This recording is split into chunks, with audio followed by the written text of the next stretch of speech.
Good evening. Welcome to the March 11th Lebanon City Council meeting. Our first order of business will be the Pledge of Allegiance. I pledge allegiance to the flag of the United States of America and to the republic for which it stands, one nation, under God, indivisible, with liberty and justice for all. All right, move on to the roll call members. Madam Clerk, call the roll, please. Mike Kincaid. Present. Keith Campbell. Here. Sandra Jasonowski. Here. Dick Robertson. Here. John Copeland. Here. Sierra Messenger. Present. Robert Hawkins. Here. Thank you. Okay, move on to the minutes 12 and 26, or just, Let's just ask, I know 212. I just sent out Okay. 226 at 4 or 5 o'clock, 5 o'clock. So if you So haven't let's do had time 212. to read it, okay. or you can pass it. We'll hold off on it, so we'll just do Okay. 212 then, if that's Just okay. do So, 212. any changes? Motion we approve the minutes for Okay. February 12th. Okay, motion, is there a second? Second. Motion second. All in favor, say aye. Aye. Opposed? All right, minutes approved, and we'll take up the 26 at our next meeting, so. All right, no old business for me. Is there anything from council? No, sir. Okay, new business then. We'll do ordinance 2024-04 and 2024-05 kind of together. So Ben, where's he? Oh, there he is. Ran out. Dramatic entry. There we go. So Ben will introduce these, and we'll then have Billy and from Cardin Associates, and then Emma from Baker Tilly speak as well. So go, Ben. Information here from Billy and Emma are much more important than what I have, so I'll just give a brief introduction here. Many of you have been on the council for a number of years and familiar with the Hickory Junction project. I've been happy to announce that the Hickory Junction Fieldhouse is open, has already had a couple of tournaments, and I just understand they're going to have a tournament the next couple weekends too. So very, very successful thus far. The discussion tonight is on additional bond issuance. Back in June 2021, we did our first estimate for the infrastructure cost to outfit the 95 acres that is the Hickory Junction site. That estimate, as you know, now is about 3.5 years old, and a lot has changed in that time. And in fact, I'm guessing when the day that estimate was completed was already outdated. So what we then looked at is, okay, at that time, the estimate was $10.5 million to do infrastructure for that entire site. At that time, we looked, and about when the bond was issued, the strategy there was, okay, the costs we know are going to be higher, and at that point, they already were higher. And so the strategy was, let's figure out what it's going to take to outfit the site for the field house itself, get that up and going, and then we'll explore the other infrastructure in future phases. So that $10.5 million was able to fund basically a phase one infrastructure package to serve the field house itself, and then provide the infrastructure to that site, including the first phase of the lift station. Since that time, a lot has changed in the world. Costs for construction have ballooned dramatically. And in addition to that, NDOT became involved and looked at access to the site and had some changes and requests that they made that also added cost to the equation. And so we're to the point now where the actual total cost to outfit the site with infrastructure to serve the entire site is a little over double that $10.5 million. It's about $23 million total now.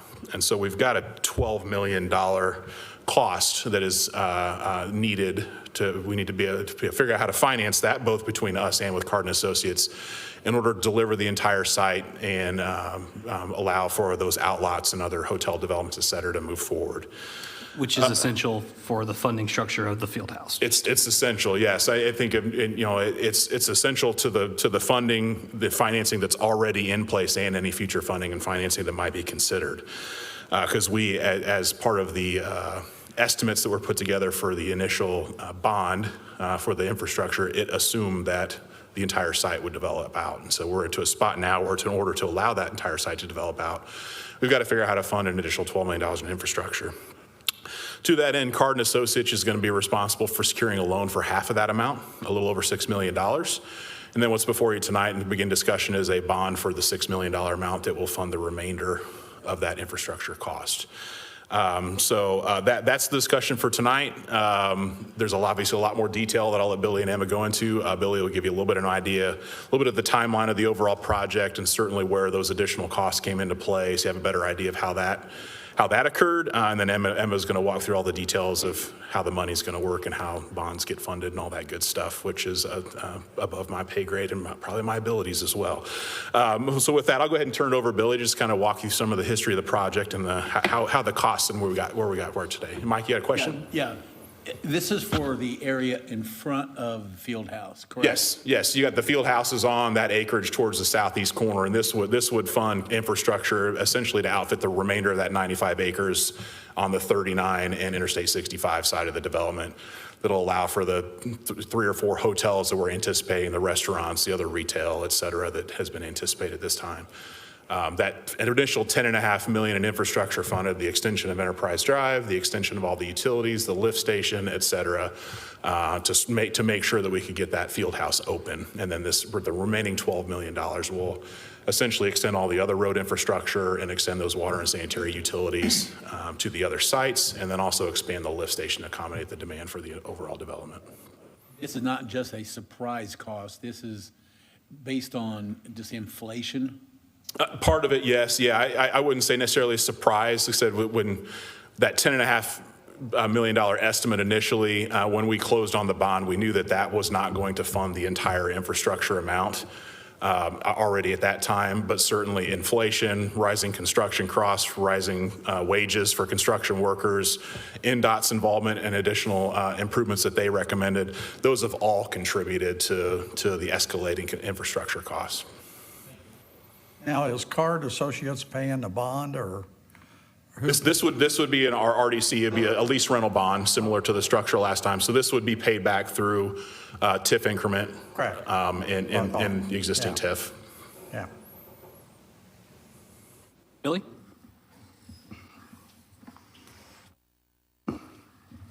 Good evening, Council. Billy Bunkfist, Vice President of Development with Cardin Associates. If it's okay with you, what I'll do to start, Ben kind of mentioned I'll give the history, and I'm going to give a brief update on kind of where we are with the project and what's happened thus far with the Fieldhouse, Belcanto's trajectory, and just a quick general update here to start.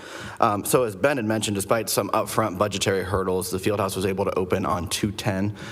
Thankfully, since 2/10 to present, we've been able to already host tens of thousands of people through multiple volleyball events, a couple really neat convention activations. Pickleball has just been rampant, which has been incredible to see.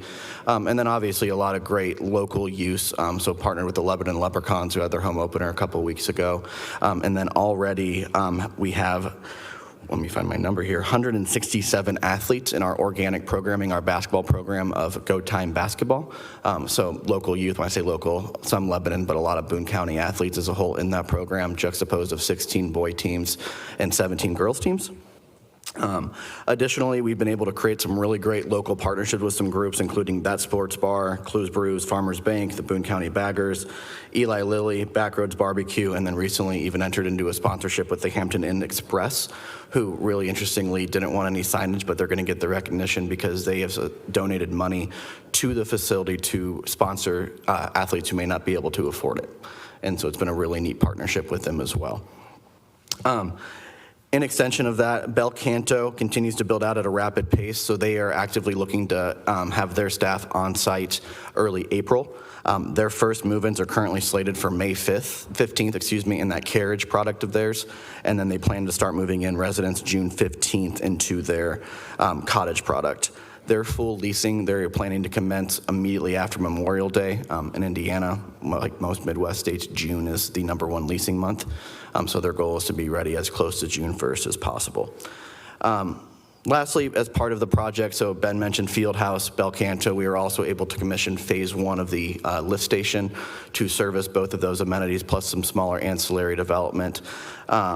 And through that, we are now working towards phase 2, and it's just again a moment of expression of gratitude. Lebanon Utilities has been fantastic to work with. As a private developer who's working to deliver public infrastructure, it's been one of the most seamless processes I've been involved in. So incredibly thankful for them, even given kind of the back and forth we've had to do. So on that note, and as a direct result of the momentum we're facing, we have several LOIs that, although I can't state names of users here in public given the confidentiality of the agreements, hotel uses, restaurant, retail uses, and some neat convenience uses as well. So for that, we're here today to talk about the Phase 2 infrastructure package that'll be required to deliver that. So as Ben had mentioned, some of this process will include the expansion of the current lift station. So as I mentioned, we built kind of Phase 1 of the lift station as specific for the field house and Belcanto speed to market. We built it at about 250 EDUs. The regional expansion with partnership with the utility will take that to about 6,000 EDUs upon completion to serve the entirety of that corridor. In addition, we'll complete the Hickory Junction roadway. So again, as Ben mentioned, obviously Enterprise Boulevard and what we call Fieldhouse Way, the extension directly in front of the Fieldhouse has been completed.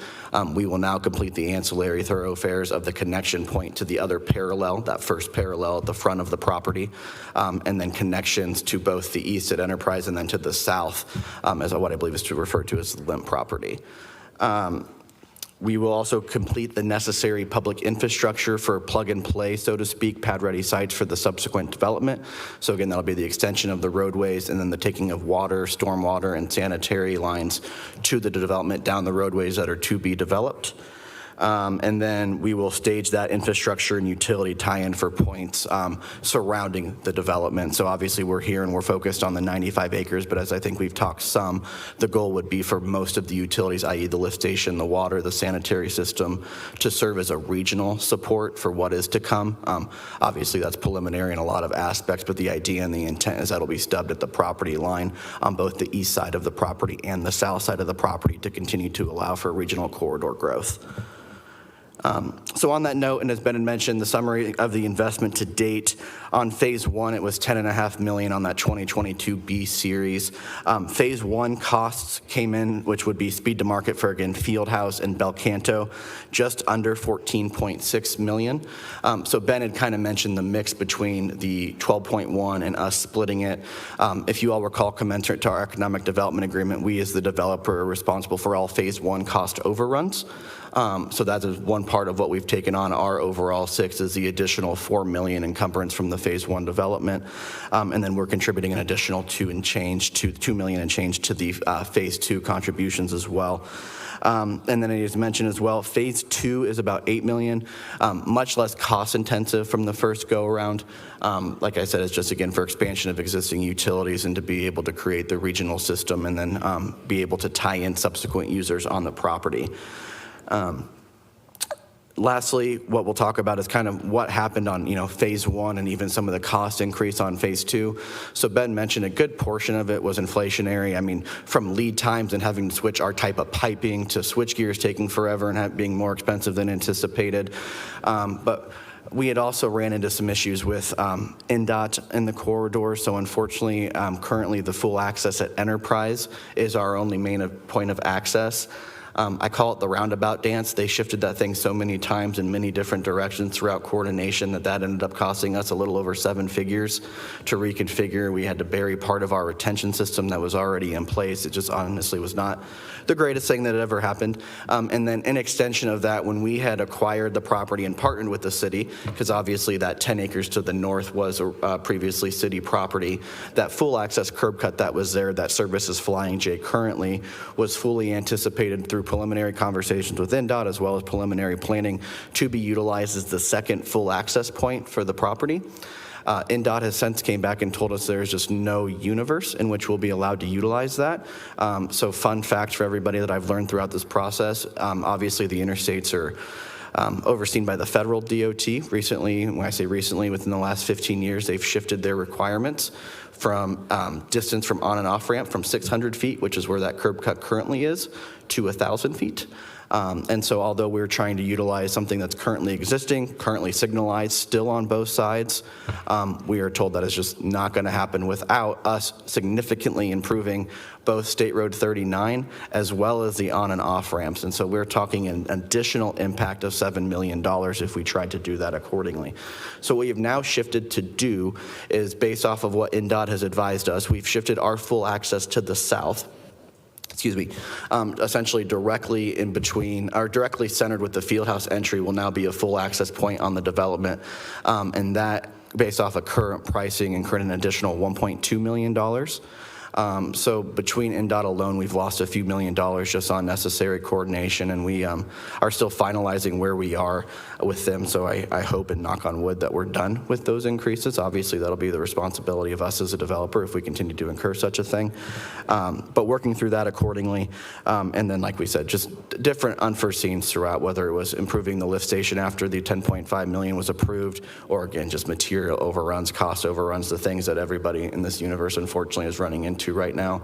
We've done what we can to mitigate. We have a great partner in Meyer Najum who stays incredibly observant of market rate, market price, and we're trying to buy when we can, order ahead of time. Again, the utility group has been fantastic on that coordination, whether it's from the pre-order of the electrical wire required to outfit the entirety of the kind of frontage portion of the property and the northern portion of the property, all the way down to just the water reservation you guys had in front of you a few weeks ago.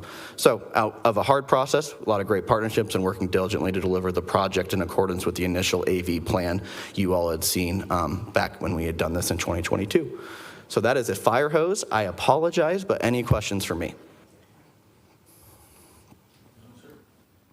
All right, and Emma's going to explain how we can pay for it. Thank you. I'd like to provide solutions as well, not just problems. Good evening, everyone. My name is Emma Adlam. I'm a director with Baker Tilly. We serve as the financial advisor for the city and the Redevelopment Commission. So I put together a couple slides. I know you probably don't want to see a whole bunch of numbers, so we thought graphs might be better. To help illustrate how, let's see, do I need to push a button to turn this on? Oh, no, Okay. yeah.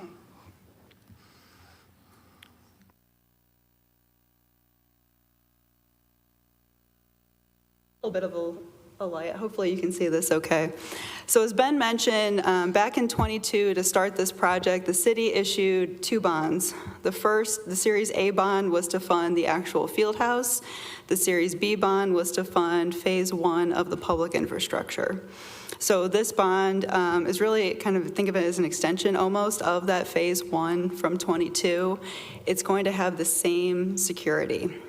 So this bond would be payable from a special benefits tax, which would be a property tax that the Redevelopment Commission would levy.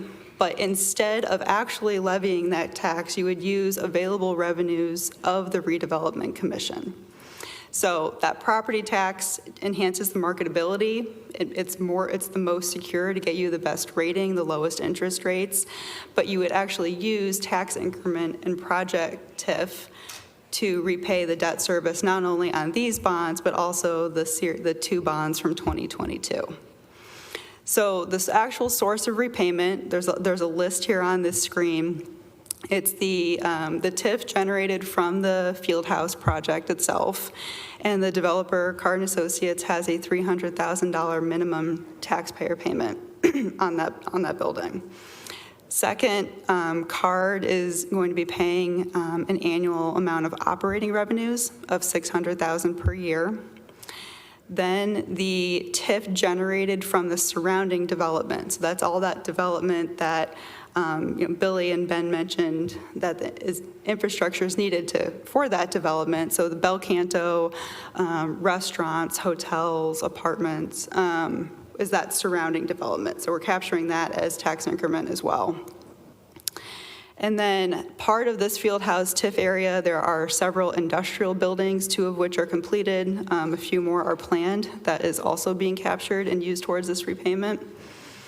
And then food and beverage revenues, that we've estimated the amount of food and beverage revenues to be generated from the restaurants in this facility. So it's not a pledge of all of your food and beverage revenues. It's just the amount of food and beverage generated from the restaurants that will come as part of the surrounding development. And then to the extent pledged, innkeeper's tax revenues generated from the 2 hotels as part of the project.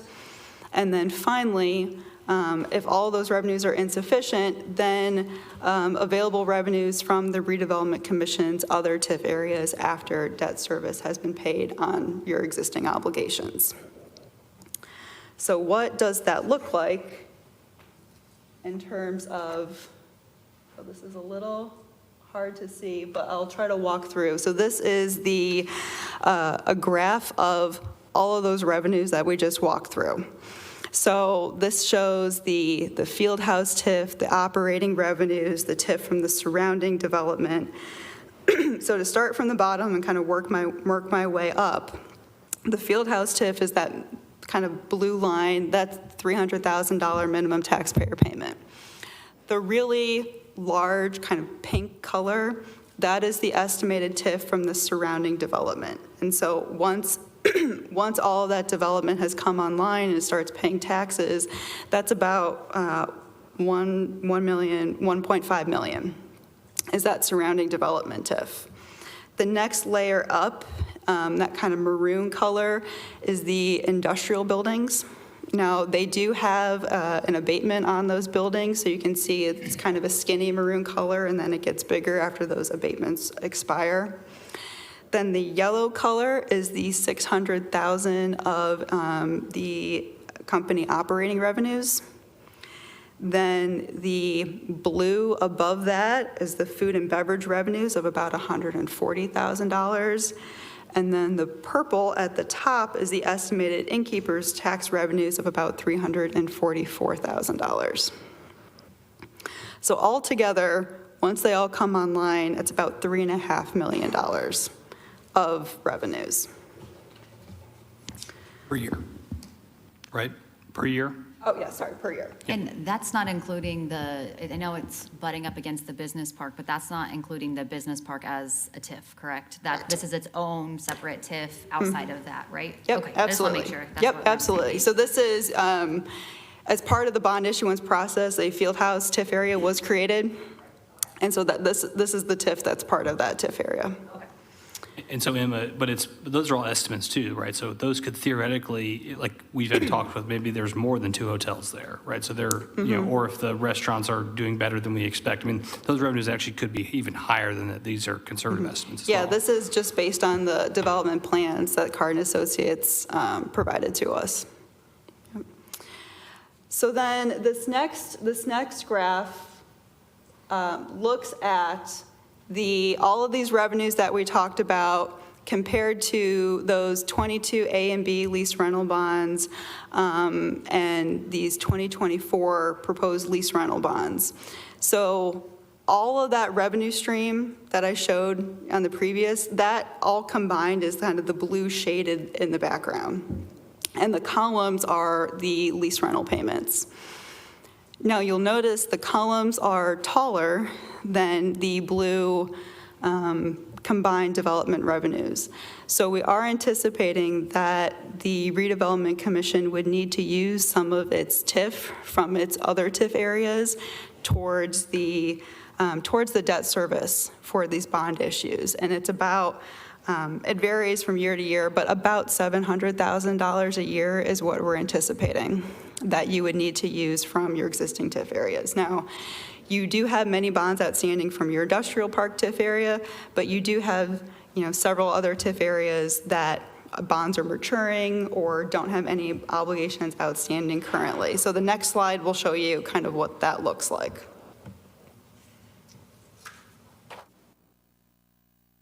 So this chart is kind of the conservative, what's almost the worst case scenario. So this looks at what if something happens and all of the surrounding development that Billy and his team planned, what if nothing more happens? Kind of what does that exposure look like for the Redevelopment Commission to the city? So the light blue shaded is the available revenues of the Redevelopment Commission after all of your outstanding obligations are paid. So this takes into account all of your industrial park bond issues. You have several single site developer bond issues. After all of those are paid, this blue shaded in the background is kind of what's available left over. And then there are a couple lines on top of that shaded area. The $300,000 minimum TIF payment, since the company has already signed that taxpayer payment to guarantee that $300,000. And then there are 2 industrial buildings that are already built, so we've included that in in this estimate because those buildings have been built and will, start paying TIF in a couple of years. And then on top, that kind of teal color are the estimate for the Bel Canto, since that is also, nearly complete. And then we compare that to, there are 2 obligations already outstanding that you use available revenues. One is a very small loan for the Forza project, another is a very small loan for your shell building. So we've included those on the bottom. And then the black portions of the column is that amount of TIF we're estimating you would need to use towards the repayment of the, think of it as kind of all 3 of the Fieldhouse bond issues combined. So I just threw a lot at, sorry, Mayor, go ahead. So just to clarify, so the way to look at this, can you guys put that slide back up for me real quick? So that blue, the light blue essentially is the available revenues of the current TIF district. Nothing changes today. That's just as it is, right? Mm-hmm. So that shows you there's a dramatic excess available based on where we are outside of debt service. Yeah, so you have plenty of capacity to use your existing TIF towards paying that $700,000. Clearly you have money left over. I know you do pay-as-you-go projects, but to the extent you need to, you have the capacity to use your existing TIF towards these bond payments. And so Emma, if the TIF, or I guess if the TIF wasn't used to pay these bonds, what you talked about the special benefits tax, how is that applied and why are we trying to avoid that? So the special benefits tax is a property tax on the same boundaries of the city. It's the boundaries of the Lebanon redevelopment district. It's coterminous with the city. So think of it like a general obligation bond. So if the city chose not to use tax increment and levied a property tax, it would be a property tax on the community. Now, a bond this size would be part of the controlled project process, and you have to, with a straight face, tell the community, we never intend to actually levy this property tax, so you don't have to go through those controlled project procedures. And this shows here that you have plenty of cushion, that property tax is really just a marketing tool. It's much more secure in the eyes of bond purchasers, a property tax that you levy as opposed to tax increment, that you would get a better rating and likely lower interest rates because of that property tax as a backup. So essentially we can either use TIF or there'd have to be a citywide property tax applied to fund the field house. Yes. I just have kind of a general question. So I know that like when we had our downtown project, there was kind of rules of like where that the TIF money can be used, like be in that area. So all that blue is TIF money that can be used anywhere? Like So- can't be used in that, or you know what I'm trying to say? Yeah, so most of your TIF areas, so you have several allocation areas. Most of your TIF areas are in a consolidated economic development area, which gives you more flexibility in where you can use your dollars. So that's really why, because you have that consolidated economic development area, that's really what gives you that flexibility to use your TIF dollars towards this project if you needed to. Make sure it doesn't like look like it's inflated, but we can't use part of that money, if that makes sense. Do you know what I'm trying to ask? It has to serve and benefit the TIF. Yeah. right? Oh, yeah. I just want to make sure. Yep, you can. Okay. Sorry, I didn't explain myself very well. Yeah. So the food and beverage tax and the innkeeper's tax money will be collected and go towards paying these bonds up until 2046? Yes. So for 21 years, we won't see any of that. Oh, so Good.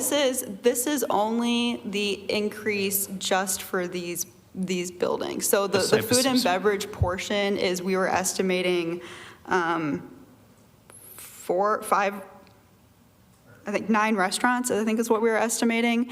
And so we were showing just the estimated revenues from the new restaurants. Right. Yeah. So it's just the ones in that site, though? Yeah. Yes. Yeah, I'm just, this is But kind of yes. the first time I'm realizing that, for 20 years, we won't get any revenue from that to use for other things. From those at that site, right? But we're going to have ripples, yeah.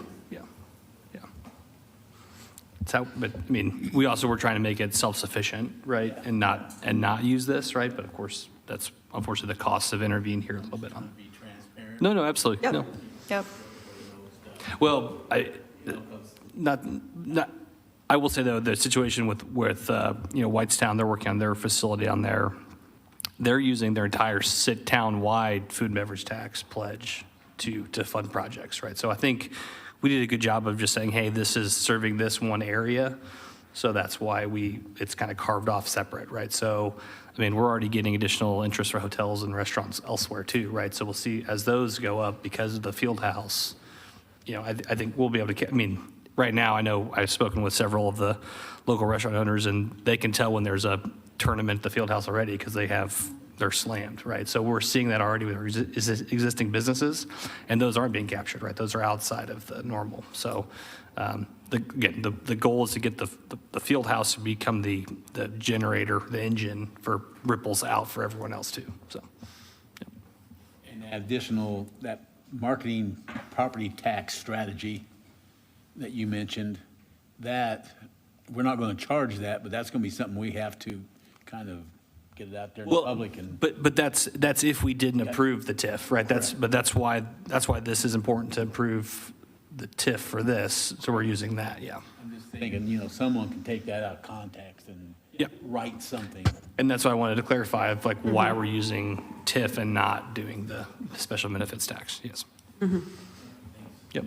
Yep. Did you have more slides, Emma? I'm sorry. Nope, that was the last slide. Any more questions for Emma from the council? Sandra? Possibly. Maybe? And you said those figures, there could be more extra revenues, so.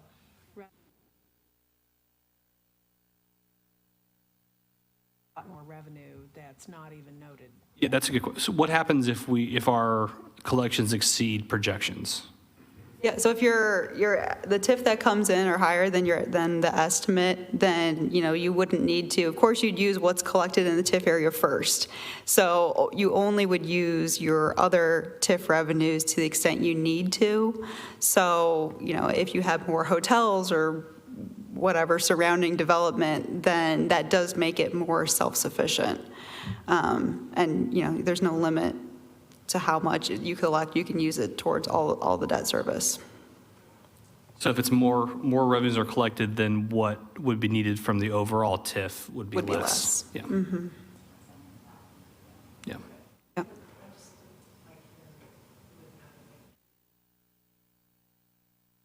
Well, but we wouldn't have had anything there regardless if we didn't do the field house though too. So it's kind of one of those.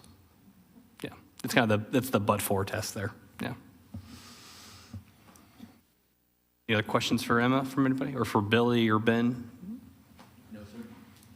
Okay. Thank you. Thank you, Emma. Thank you, Billy. Thank you. Rob, can you read that, please? Thank you, Mayor, Council.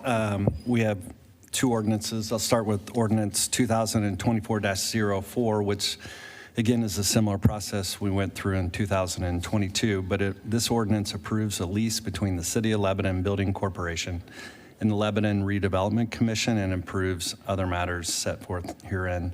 The city's created the Lebanon Redevelopment Commission to undertake redevelopment and economic development in the city. The Lebanon Public Building Corporation was incorporated as a nonprofit corporation to do certain things under Indiana code, including financing buildings and other capital improvements in the city, as well as assisting with redevelopment and economic development. To foster the continued economic development in the city, the commission, the building corporation, and the city, previously, as we've talked about and seen here, structured the field house project that's defined in here, as well as the public infrastructure project.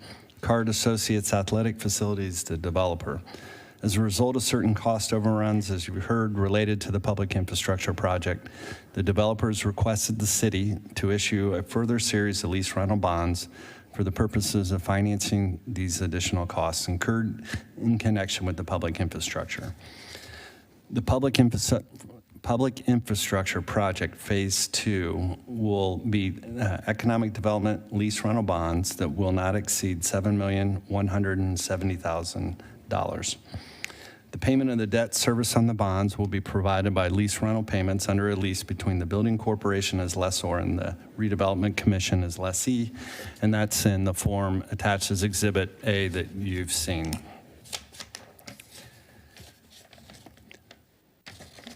The date of the public hearing for the proposed lease, and this is one thing I want to point out, we put in here initially for April 8th, which will go before the redevelopment commission. That meeting date, we anticipate is going to change due to the meetings being canceled on that. So what we're The eclipse. Yeah, to the eclipse. Yeah. So what we are anticipating is a special meeting, and we'll confirm with you on March 25th. So we'll make that notation should that occur. The lease provides the rentals payable thereunder will be, again, as Ms. Adlam indicated, a special benefits tax levied and collected on all taxable property in the Lebanon redevelopment district. Provided, however, the commission reasonably expects to pay the lease rental payments from any other revenues legally available to the commission as described in the lease. So therefore, this council finds that and determines that the public infrastructure project to be financed through the lease will be a public utility and benefit, promoting economic development opportunities in the cities. This council approves as well the lease in substantially the form as Exhibit A, and it has the terms that are set forth in there, including the maximum term of the lease shall be 23 years. The maximum annual lease payment will be $820,000, and it also has certain other provisions in there. The city is going to approve the transfer of certain roads to the building corporation, similar to what the city did, again, under the 2022 A and B bonds. And that'll include a quit claim deed set forth therein. And then again, the effective date of the ordinance shall be in full force and effect from and after its adoption. So that's first reading on 2024-04. Thank you, Rob. Any questions for Rob from council on that? Okay, and again, we've got some time here too, so if you have any things comes up, you guys are reading it again, just let us know, so, good. Okay, the ordinance 2024-05, again, is an ordinance that authorizes the city of Lebanon to issue certain economic development lease rental bonds, and we're calling that the Public Infrastructure Project Phase 2. So the city of Lebanon, again, is authorized and empowered to adopt this ordinance, which is defined as the bond ordinance. The Lebanon Public Building Corporation, again, is established to finance and lease buildings and other capital improvements in the city. We've also already described the Fieldhouse project and the Public Infrastructure Project 1. And whereas in order to induce a developer to complete the public infrastructure project, the city, again, previously issued the 2022 Series B bonds. And again, as we discussed on the other ordinance, certain cost overruns are necessitating the issuance of these bonds. Pursuant to this request, this council has agreed to issue economic development lease rental bonds, Series 2024, which are defined as the Public Infrastructure Phase 2 project. And again, that will not exceed $7,170,000. The bonds will be payable from note payments made by the building corporation under a loan agreement between the city and the building corporation, and the lease payments made by the redevelopment commission. The Lebanon Economic Development Commission will conduct a public hearing in accordance with Indiana Code, and it will issue findings that the financing of the project complies with the purposes and provisions of Indiana law and will be a benefit to the health and general welfare of the city.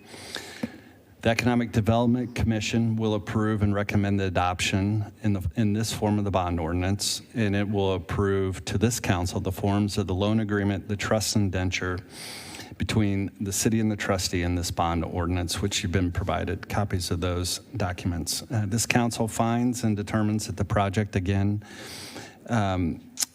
involves certain economic development facilities. It will promote the economic stability, development, and welfare in the city, will encourage and promote expansion of industry, trade, and commerce. These are all statutory requirements. It will be a benefit to the health and general welfare of the city, and it complies with Indiana law. The issuance of the bonds will be payable solely from the revenues and receipts derived from the financing documents. And again, it has the maximum amount of $7,170,000 in there. And it goes on further that the mayor and the clerk treasurer are authorized and directed to execute certain documents that are required in this ordinance. Thank you, Rob. Ordinance 2024-05 has been read on first reading. Any questions for Rob at this time? No, sir. Okay. All right, so that concludes that. Thank you, Billy, Emma. Thank you guys for coming tonight. So going to move. One quick question. Yeah, I'm really sorry. I just had a question pop in my head.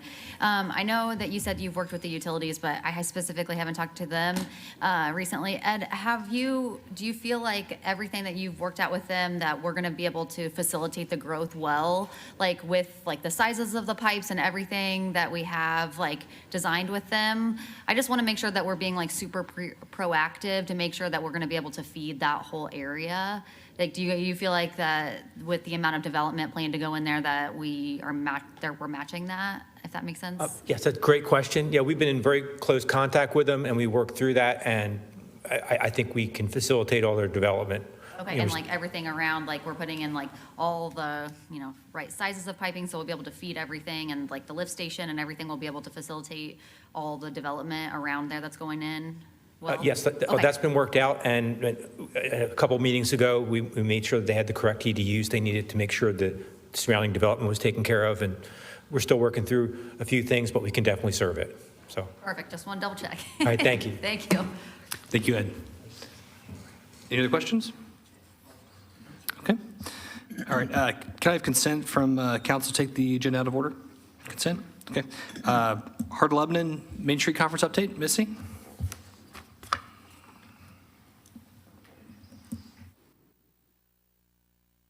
Good evening, Missy Krulik with the Heart of Lebanon. I know that I haven't spoken to some of the new council members, so I just thought I'd give a brief overview of what the Heart of Lebanon is. We are Indiana Main Street, a Main Street organization. There are 125 Main Street organizations within the state of Indiana. Only 15 of them are nationally accredited. There's 3 different levels. You have the aspiring Indiana Main Streets, and National Main Streets. So National Main Street is your highest level. So Heart of Lebanon is 1 out of 15 in the state. So we're pretty proud of that. What we do is we're community-driven revitalization. So we do that through economic development and community engagement. So just think of it, when you drive through a city or a town, you go to their downtown. If their downtown looks like it's dying, you just naturally assume the city is dying. It's not somewhere where you might want to move to, or you might want to set up a business. So what we're charged with is revitalizing that downtown, bringing businesses in, bringing people in to patronize those businesses. That way our downtown is thriving, therefore our city is thriving. So that's kind of what we do. So I'm here today because we have a national conference coming up. It's May 6th through 8th. It's called Main Street Now is the conference. It's in Birmingham, Alabama. And we are excited that the Heart of Lebanon, myself, is going to be a speaker at the conference this year because of Alley Oop.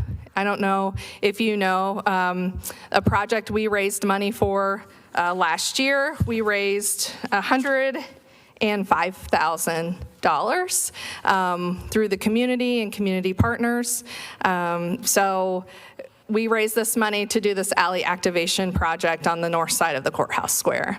So through that, we were invited to be a speaker at the conference in May, talking about empowering your community to invest in themselves.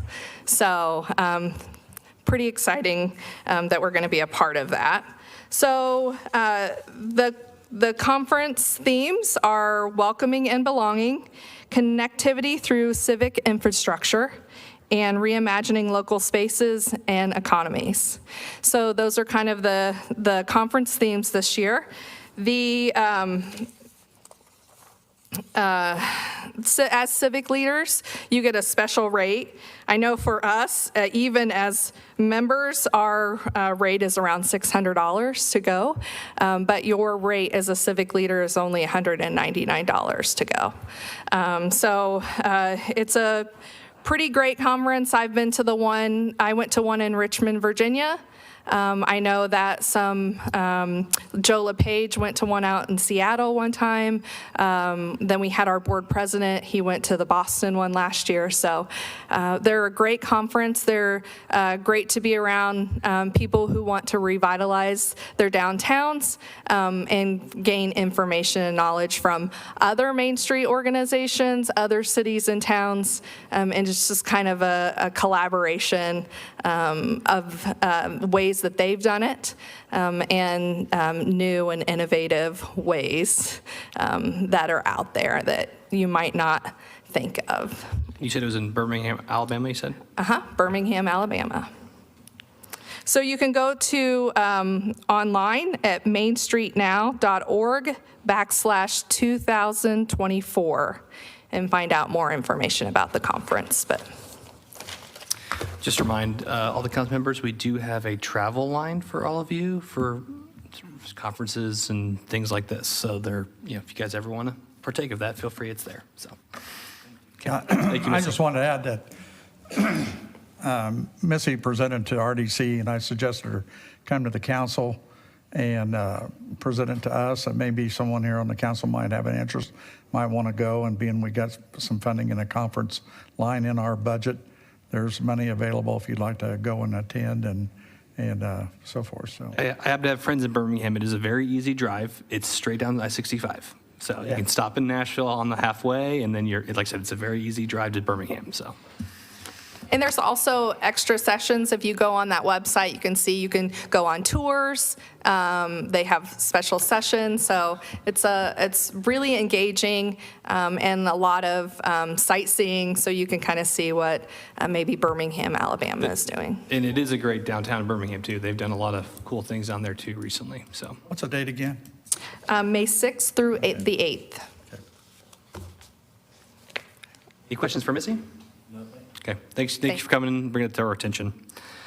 Okay, next will be Resolution 2024-10, one we've been kind of waiting for a while. Rob, undersay it a little bit. Tax sale certificate for Thompson Street property. Yeah, thank you, Mayor, Council. This has been long going. I know John Messenger's in the background, and he is Keith too, right? And Keith, and certainly this involves a property located in Thompson Street that has been essentially vacated or abandoned for years. A former electrochemical building. John, feel free to come in if you want to provide an update. But we've been working with the county for some time, and it's been a process. But we were finally able to have the county provide a resolution that they're willing to provide the tax sale certificate to the city. So I'll go through that. This started again several years ago, actually. And we were able to obtain releases of certain mortgage liens that were on the property. There is, we believe, still an very old SBA loan lien that we're working through, trying to make sure that will be extinguished. This process is very statutory driven, as you've seen in the resolution, and I'll hit the highlights. But it just it allows the county, if nobody's purchased a property through a tax sale, to essentially issue the tax sale certificate to us, being a qualified entity, a city. And then we would have to go through the tax sale process again, provide certain notices to parties, and then provided that we're able to go through that successfully, then eventually we could get a deed, and then John and his team and others, will be able to use this property. So that's somewhat of a backdrop. I know, John, you can provide a lot of details. That's absolutely right. Excuse me, 15 years we've been working on this. I appreciate the mayor, all his fortitude, and yourself. I appreciate everything. Obviously, a couple of council members, Dick, Keith, have really worked hard on this, and Ben, and it's taken quite an effort. Rob, thank you very much for this. This is very appreciative, and it's an eyesore for the city. I think everybody's ready to knock some buildings down there, and just make the parks look much better. And again, appreciate all your hard effort. 15 years, finally, I see a finish line. So thank you very much, council, everyone. Appreciate it very much. Anybody have any questions for John on that? Okay. Rob, can you resolution, please? Yep. Okay, thank you, Mayor, Council. Resolution 2024-10 is a resolution of this city accepting the assignment of a tax sale certificate by the Board of Commissioners of Boone County pursuant to Indiana Code. The Boone County property tax sale for 2023 was held in October 2023 pursuant to Indiana Code. The following real property, and that's all described in here, but it's 312 East Thompson Street, was offered for tax sale, and no bid was offered that would equal or exceed the minimum sales price. Pursuant to Indiana Code, the Board of Commissioners acquired a lien in the amount of the minimum sales price. The property has been continually offered at sale at each annual tax sale since 2009. The Boone County Auditor issued a tax sale certificate to the county for the property in accordance with Indiana Code, and that's set forth in Exhibit A. When the county acquired the tax sale certificate, the county had the same rights as a purchaser. The county acquired its lien on the property. No money was paid by the county. Pursuant to Indiana Code, the county is authorized to assign this tax sale certificate to any political subdivision pursuant to Indiana Code. The county, by and through its Board of Commissioners, and the City of Lebanon, by and through its council, have determined that it would be in the best interest of the county and the city for the tax sale certificate to be assigned from the county to the city. The city and the county agree that no money shall be paid by the city for the assignment of the tax sale certificate, and the county desires to assign this tax sale certificate. Bear with me here. The city has agreed that after the tax sale certificate is assigned, that the city, through its lawfully authorized representatives, will give these various statutory notices that I described. It also authorizes the transfer of property between governmental entities upon certain terms and conditions upon and by the entities as evidenced by the adoption of substantial identical resolutions by each entity. The county has adopted Resolution 2024-01 that you've been given a copy of, and that's in Exhibit B, that approves the assignment of the tax sale certificate for the property to the city. So therefore, be it resolved that this council finds, again, that the county and the city's adoption of the substantially identical resolutions authorizing the assignment of the tax sale certificate for the property held in the name of the county and this city will accept the assignment of the tax sale certificate for the property pursuant to Indiana Code. No money shall be paid by the city for this assignment to the tax sale certificate. Following the assignment of this tax sale certificate, the city will give all the notices and take the necessary steps to obtain title to the property. This resolution shall be in full force and effect immediately upon its adoption. Thank you, Rob. Any discussion, comments, concerns? I'd just like to make one comment that we want to thank the county and Boone County Commissioners also for their efforts to try to make this thing happen. You know, it's been a real struggle for years for us to try to get this. So I appreciate their, working with us now. So. All right, finally got there. Go ahead, Sister.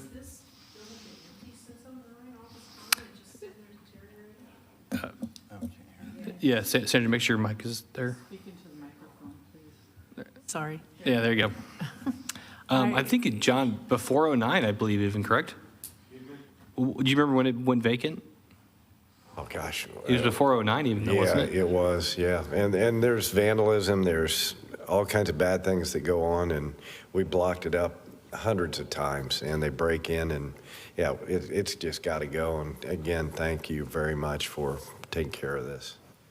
So the city is really going to acquire that property to rebuild and do whatever? Or Yeah, so it's adjacent to our Outer Olney Park, right? Yeah. So, We've been taking care of it and mowing the property, but we can't do anything to the building. We've been doing that for years.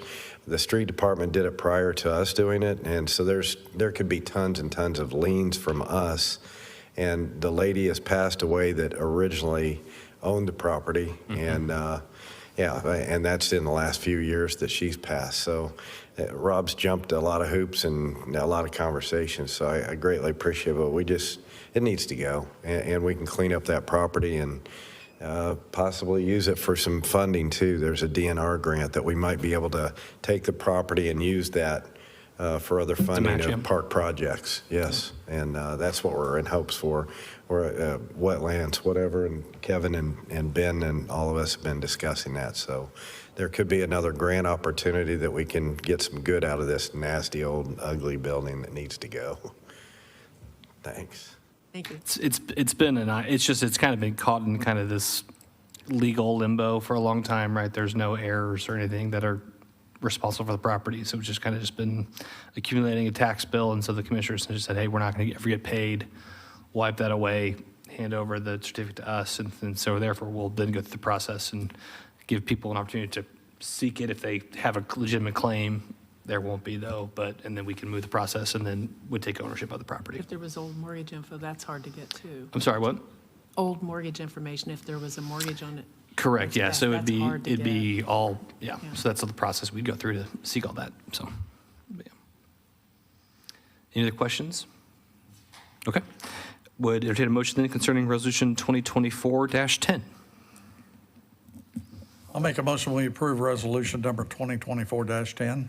I'll second it. We have a motion and a second. Did we lose our feed, though? All right. Dick made the motion. Keith, you seconded on Resolution 24-10. All in favor, say aye. Aye. Those opposed? That is approved. Thank you, council. Okay, and last but not least here, we have a funding request concerning the Planning and Zoning Department stipend program. Hello again, Council. I know I sent some information about this to you earlier today, and we had a pretty active email exchange this afternoon. There were a number of questions raised.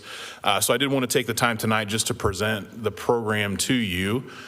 We can kind of talk through some of the questions and concerns and determine if and or how there is a path forward for this. Just a little bit of background here. Over the last, the big question was why didn't we talk about this during the budget last year in terms of compensation for employees? This has really come to a head just in like the last 3 or 4 months. So as you know, we start our budget conversations in about the summer prior, so June, July. So this has really become an issue that I've discovered just in probably since like November, December is when it really came to a head. We had one employee leave, and his reason for leaving was compensation. We've been attempting to hire, and finally do have hired, 2 building inspectors. It took us a little over 6 months to find qualified applicants, and in that 6 months' time, we only received 6 resumes. I don't know that compensation for those positions was the reason people weren't applying, but I have a feeling it was part of the reason. Our first person that we made an offer to also declined based on compensation and benefits, so I know that was exactly the issue. And now since Matt has resigned in December, we've been advertising his position for the last about 2.5 months, and I've only got 3 resumes, and only one of them has any meaningful experience. So again, I think some of the challenges we've seen here in our office are retention and attraction for qualified employees in the planning profession is something we've been challenged by. And certainly I do think that there will be a discussion about this as we approach budget time later this year, a much more comprehensive discussion. What I was looking to do here in the near future was to essentially establish a stipend program for planning employees that would essentially acknowledge when they receive certifications that are beneficial to their job. So like a building inspector has a series of residential and commercial certifications that they can receive. that basically acknowledge that they have the proper experience and qualifications to provide certain types of inspections, whether that is an overall residential certification, or you can also get specific certifications in HVAC, plumbing, electrical, et cetera. Same for commercial. You have an overall commercial certification, then you can also do the same for the MEPs related to commercial as well. And so those are things that are very valuable for an inspector to have. It essentially confirms that they're a legitimate inspector and know what they're doing when they're out on inspection sites. And then there is also a certification program for planners called the AICP certification. Essentially is a certification that you study and say that you know all the kind of the background related to the planning profession, legal requirements, et cetera, and then you take a test and become certified for that. So that's an additional certification. And then the other thing, and over the years, the planning department, our responsibilities as a department have expanded as the city takes on additional responsibilities and things. And we've had employees that have taken on additional responsibilities, but not necessarily some sort of adjustment and compensation to respond to the fact that they're taking on additional responsibilities than they had previously. So the stipends program would essentially look at those certifications as people receive them. They would receive that additional stipend that would be divided by 26, and they would get a 26 of that with each pay, or as people are assigned responsibilities that are specific to the program, at least the way I've set it up now, they would also receive a stipend for that responsibility. And the ones I have here are building commissioner. Now that we have 3 inspectors, I do think that it would be helpful to have one person that has qualifications and experience to be assigned and promoted to commissioner. They would oversee then that staff and would be responsible primarily for plan review. And then also would be essentially the first line of defense if there's ever a significant issue that comes up on a construction site before it would elevate to myself. And so that, and then we've also have other responsibilities that have been added over the years: floodplain manager, ADA coordinator, HBC RDC grant administrator, and there will likely be more, I'm sure, that come up over time. So this is a program that would need to be fluid and address as things change and as responsibilities get added and changed. And the way this would work is when a person is quote unquote promoted, if you will, to include one of these responsibilities, they would receive that stipend, again, similar to the certifications. That responsibility could change hands to a different person the next year, and then that person receive the stipend. So this is not a permanent addition of pay to the individual. It would be tied to the person for those responsibilities. So what I have is, maybe I'll go ahead and put this on the screen. Before you jump in, Ben. Yeah. And I would say this isn't so different than what we have for some other departments. Fire department, we have a chauffeur stipend, a position. We have in the public works department, we have stipends for our safety coordinator. So it's not necessarily an unheard of concept in the city. Certainly something we're starting to see more and more. And I think overall, I think when it comes to compensation for our employees, I like the idea of us compensating people for additional certifications or responsibilities that they have versus just kind of flat overall pay raises, right? I think I think as the discussion progresses, Ben may be kind of the first one that's kind of presented a department-wide program, but I think the opportunity would be to mirror this in other departments as well going forward. And so it's, as our workforce dynamics are changing, right? As we're taking on more things, as a city, we're doing more things. It allows us to kind of have that flexibility and recognize that if we put some more responsibilities on people's plates, they're compensated for that. But then also as responsibilities shift around, those can be shifted as well. But then also, we're also incentivizing our employees to make those investments in themselves, right? Because these certifications take time outside of work or take extra work to go through these, and the city is better served by that. So it's kind of us also acknowledging, say, we value you guys investing in yourselves as employees, and so that's kind of why, again, this is why I wanted Ben to bring this forward. So. And those certifications also make those employees attractive to other municipalities as well. So correct, yeah. by quote unquote rewarding them for receiving that certification, and maybe it's more likely that we can retain them. And that's something that we've definitely recognized as a challenge recently. I mentioned before the meeting, one of our former employees is now working in Westfield. and probably making more money than any of my employees are right now. So that's just one of the challenges. And I know we don't necessarily compare directly to Westfield. They're a larger community, faster growing, more income. But that's where people, if people are going to consider leaving the city of Lebanon, those are the types of places they're going to go where they can make more money. So what this does is this isn't going to create an equal playing field with all those communities, but it does improve our playing field, so maybe we can retain some of the employees that are improving themselves. Just real quickly, got a whole bunch of numbers on here. I know you've seen all these, but I just wanted to focus maybe just on the stipend program specifically. So what I've proposed is for building inspector certifications, as they receive certifications, they would receive an annual stipend per certification of $1,000 annually, divided up over 26 pays. And they would be eligible to receive that stipend for up to 3 certifications. And when we look at that, there's kind of a diminishing returns after you get 3 to 4 certifications. So we would expect almost all of our inspectors, if not all of them, to have the residential certification, the overall certification. And then we want to make sure we had at least one inspector that had each one of those specific MEP certifications, like the plumbing, electrical, HVAC. We do have one inspector right now, our most experienced inspector, that has 3 certifications already. So he would then, if this were approved, he would receive the $3,000 for those 3 certifications. That same inspector also, I would propose to quote unquote promote to building commissioner. So he would additionally receive that $5,000 stipend for building commissioner, the building commissioner responsibilities also. So, and then you can see the remaining ones, floodplain manager would be a $1,500 annual stipend, ADA coordinator $1,500, HPC, RDC grant administration, which takes a lot of time between those two entities, would be a $3,000 stipend, and then the AICP certification, which anyone who has the meets the qualifications of experience in a planning position could take the certification exam. So I propose a $5,000 stipend for that. So we would have theoretically at this point, actually I'm probably the only one right now that would qualify to take the test, but over time we would have other employees that would gain the experience necessary that they could take the test. So that's what I propose for now. This is really just a first blush attempt.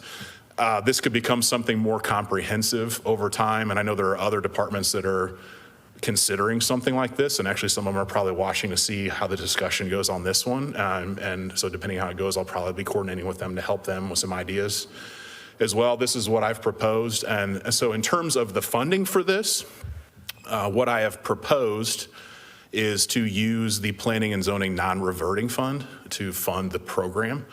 The reason, so those are funds that currently exist. Those are not new funds that I'm requesting.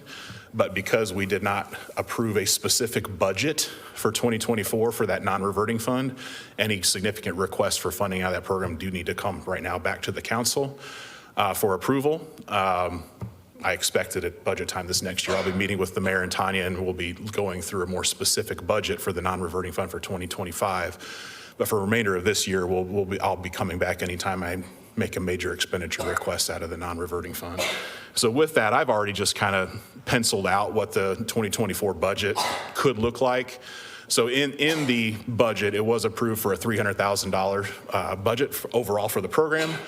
But in that, we have the salary and benefits for Savannah of about $70,000. Comp plan update that has been approved, the funding approved at $99,500, and the ULI study for $15,000. So the remaining things on there are just estimates. The Habitat Elevate Lebanon program, we don't have any identified expenditures yet, but we do have apparently an application that's been made to Habitat for the Elevate Lebanon program. And so they have determined they are financially eligible for the program, and they're determining what in the application, what expenses would be qualified for the program and what those costs might be. So we may have a request that's coming before you maybe sometime in the next month or two related to the Habitat Elevate Lebanon program. And then you see the highlight in yellow, the stipends. I have $25,000 in there. We wouldn't spend $25,000 for the remainder of this year. Again, as I mentioned, this program, like I said, we've got one inspector that has 3 certifications, so that'd be $3,000 there. Our other inspectors are currently studying for certifications, but don't have any. So before the end of the year, that's possible that there might be 2 more. Then you'd have the building commissioner, floodplain manager, ADA coordinator, HPC grant administrator. At most, I expected between $15,000 and $20,000 that would actually be eligible before the end of the year. And obviously then prorated for the remainder of the year, so it's probably even less than that. So I did put in there the maximum amount of $25,000, but it will not be that amount of money. In fact, in terms of the request for tonight, I wouldn't need to request any more than $20,000 out of the non-reverting fund to cover any potential stipends for the remainder of this year. So the other items on there, you can see consulting, code enforcement. Those are opportunistic. If we get a court order to tear a house down, the expense to tear that house down will come out of money from this program like it did last year when we tore a house down. So with that, I just open it up for discussion. Any specific questions there may be, happy to address them. You're asking for the entire 300,000 now? No. The only request tonight is related to the stipend program. So it would be, the request would be for $20,000 for the stipend program for the remainder of 2024. I think this is, Question. When you have a building inspector who doesn't have, let's say, all the certifications, HVAC, let's say, do we, if we want him to get that certification, do we pay for his expenses and everything to get that training to do that? Yes, and in essence, what happens is we're already paying for their code books because they need them as an inspector anyway, Right. regardless of their certificate. So the code books are what help them study, and they're also creating their own study cards and things like that too. But we would also cover the cost of the test as well. Yeah, okay. So is there the fear of training somebody and the fear of losing them immediately?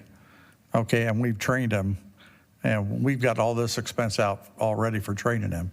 We're not getting reimbursed for any of that loss, So those are always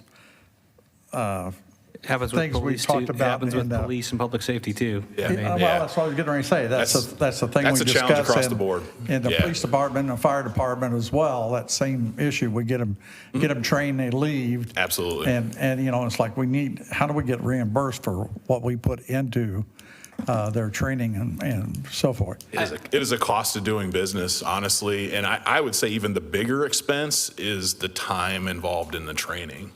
Because obviously I spend a lot of time on new planning employees, helping them understand code enforcement and how to review planning projects as they come through the process and all those things too. So I think the bigger expense is the time more so than even the cost associated with covering the test, et cetera. Well, and I think, Dick, too, I think some level, I think if we have this program, it is showing us that we recognize that, we invest in them, they invest in themselves, we acknowledge that. And I think that's a better way to create an environment where people are less likely to leave.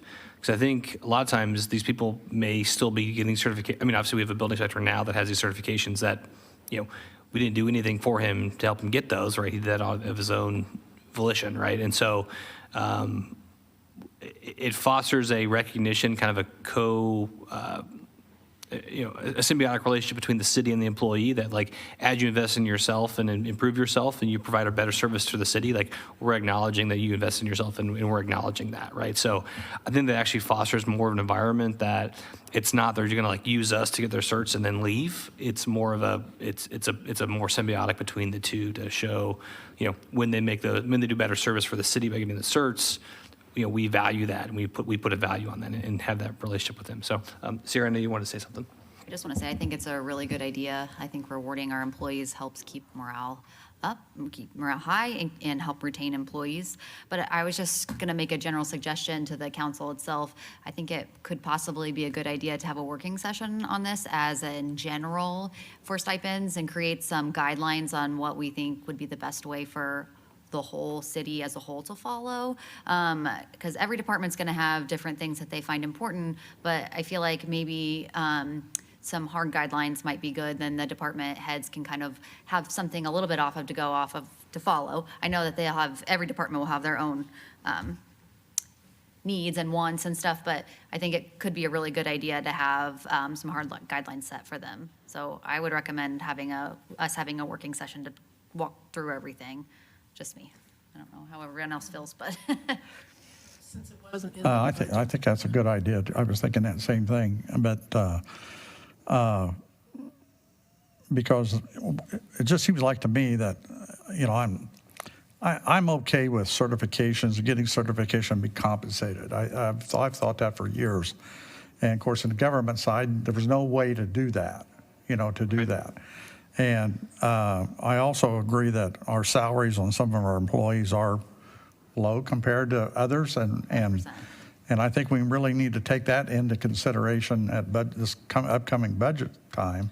How do we do that, and get some of these salaries up where they should be again? I know over the last few years we've done a really good job of raising the salaries up, but it's like we're still not being competitive. Well, and I think we've done a fairly good job, especially on public safety, right? That's been, we put a lot of money in that for sure. But that's an easier line to draw between communities. Like, a firefighter in Westfield and a firefighter in Lebanon, their job roles line up very closely, right? Whereas a planner in Westfield is a very different than a planner in Lebanon, right? Just the responses that they may have, things like that. So it's always hard to kind of layer those two together. I always have that problem when I'm looking at the salary survey from AIM to understand, not every city is every single position we have, right? And how do you compare the two, right? So there's more kind of background info that you don't always have, and that's where I think the stipend is a unique tool for us to say, hey, this person doing this thing has this X value with it, right? And I think that's the value, I think, to us that we would help us kind of go more apples to apples, right, in some of these communities, and we could kind of see that and understand that from our perspective. And we, and again, this is obviously Ben is kind of the first one that's kind of proposing a more comprehensive plan for his entire department. But I would encourage every department head that's watching at home to think through, what are and I know I've had discussion with Jason Lawson already, Public Works, saying, there's a lot of things that we can look at of, OSHA certification, things like that, as I mentioned, the Board of Works meetings. So different things like that we can incentivize. And some of them may be, $100 certifications, and some of them may be, $5,000, right? There's a sliding scale. John had a couple guys go through OSHA training, didn't you, John? Yeah. Yeah. So, CDLs, right? That's always something that we're looking at, right? Those are we always got all these valuable. other departments that could have other things, and I think having that working session to discuss all these options and put together the guidelines, I think gives us a better approach to what we want to do. And those are, I know, Ben, we've been talking about this since November, right? So it's a long process to come up with how do we structure it all, right? So I agree we should have a working session, talk through it all, but I also don't want to necessarily not take action on this because we won't have a working session. So if you're open to the idea of doing the stipends generally for planning, I would like to start here, and then we could then figure out the rest. And then we'd probably, if we start now, we'd have time for by the time we're getting to budgets where it could be in the full budget for every department that wants to do that, and for the 2025 budget if we wanted to start that process. So this one's a little unique, of course, because Ben has kind of a non-reverting funding source that we know it's captured there, and it's not a big shift and trying to change into additional appropriations and things like that with the budget. It's already money that's there today. So I have a question for you, Ben. Yes, sir. Is that a one-time only, or does it keep? It would be an annual stipend as long as that is part of their responsibility while they're employed. He has to earn that every year, then another 1,500? once they have the certification or that responsibility, then yes, that's their, but let's say someone leaves and they come in with 2 certs, they would qualify for those stipends at that point, right? That's what I'm saying is, but you don't keep giving them 1,500 after that Yes, they would be an annual stipend. if they didn't earn it. No, they already did earn it. So They earned it once, so we gave them the 1,500, correct? Yeah, but Is that but what it's you're asking? it's intended to be an annual stipend. If they receive the certification, they'll receive $1,000 every year while they're employed by the city. yeah, it's not a congratulations bonus. It's just it's an acknowledgement of that you have a skill, a certification that we value. They probably have to renew them every so often, too. Yeah, there's ongoing education. Every one of these, there's continuing education that's part of it. They have to make sure that they maintain their certifications. Yep. So once they complete that again, do we have to pay them again? It's an annual It's a double. certification, so every year, they would receive $1,000 if they're employed by the city for the But certification. if they take that certification, the continuing education, we're not going to double it? No, Say, okay, correct, no. Correct. Okay. Yeah. And then on those inspector certs, the cap's at 3, right? So you could get up to 9 probably, right? Yeah, there's probably six But to only 9. you that they max could out get. at 3, though, yeah.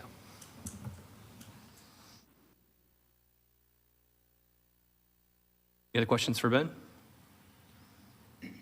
Rob? Sandra, yeah, Is there a sorry. reason we want to do this right now instead of waiting and getting together to talk about this and then putting it into a budget? Because you never know, you might want more at that time.